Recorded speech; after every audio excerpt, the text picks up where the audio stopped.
So here's an introduction to the radicals unit lesson number 1. I was supposed to do this on that first day, but like we said, we had technical issues and we weren't really able to get through that.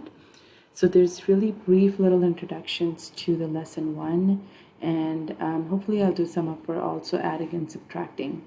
Okay, so I'm going to do shorter little videos and put them on your Moodle page for different concepts. So first of all, this is about what radicals are.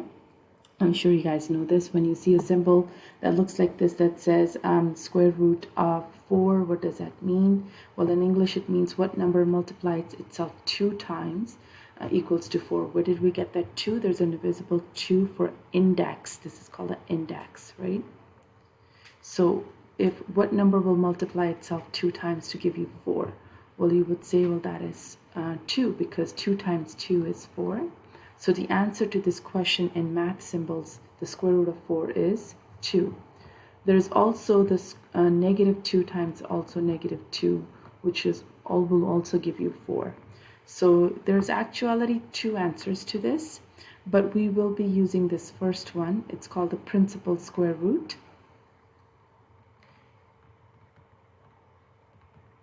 And we use the principal square roots for the radical units.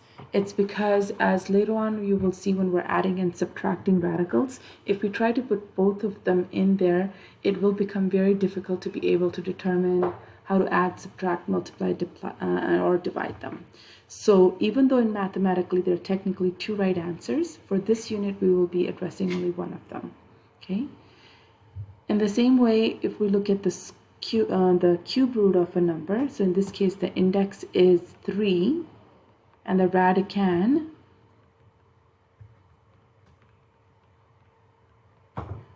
here is 8. So this question is asking what number multiplied by itself 3 times will equal to 8, and the answer you would give to that question would still be 2.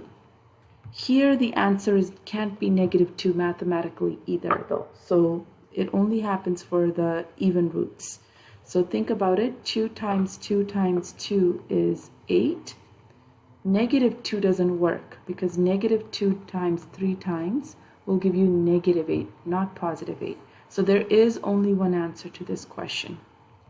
Okay, so this takes us to something else that we need to be careful about when we're doing square roots, and especially when our radicands are negative. So anytime you see a negative number, you really need to be more careful, especially if your radicand is negative. You kind of need to be careful. You need to put your ears up and put your thinking cap on and make sure if that is even possible. Whenever you see in radicands a negative radicand, the first thing you want to check is the index. So all questions, especially for the negative radicand, index becomes a really good starting point to take a look at. And you'll show you guys in a second here. This, again, we know that square root of 16 is positive 2. It can be a negative 2 as well, but like I said, we are not using that in this unit. The square root of 8 is going to be positive 2 again. In this case, because 2 times 2 times 2 is 8. So, sorry, this is 4. Again, 4 times 4 is 16. Now, this question comes here. This is where it's important. Can I have a square root of negative 16? Well, think about it. If you go 4 times 4, that's 16. If you go negative 4 times negative 4, that's still positive 16. If you think you're going to go positive 4 and a negative 4, well, it will give you negative 16, but the question is, it has to be the same number multiplied itself 2 times. So that doesn't fit into the whole square root question, right? So it's not the same number. So there is no answer for this, so not possible. In fact, for any even index, it will not be possible, because the minute you multiply something 2 times, or 4 times or 6 times, it will end up becoming positive. So you can't have a negative radicand. So there's a rule that you should understand. If the index is even, Radicand cannot be negative.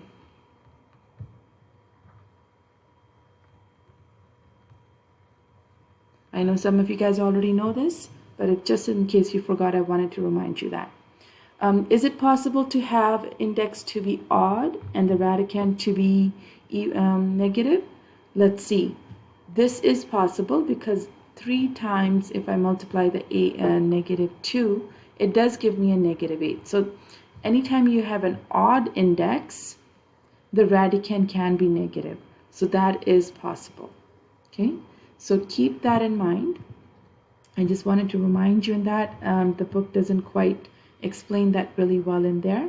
So when you're doing these questions over here in example number 1, when you take a look at this, take a look at the index. If the index is even, radicand is also positive, no issues.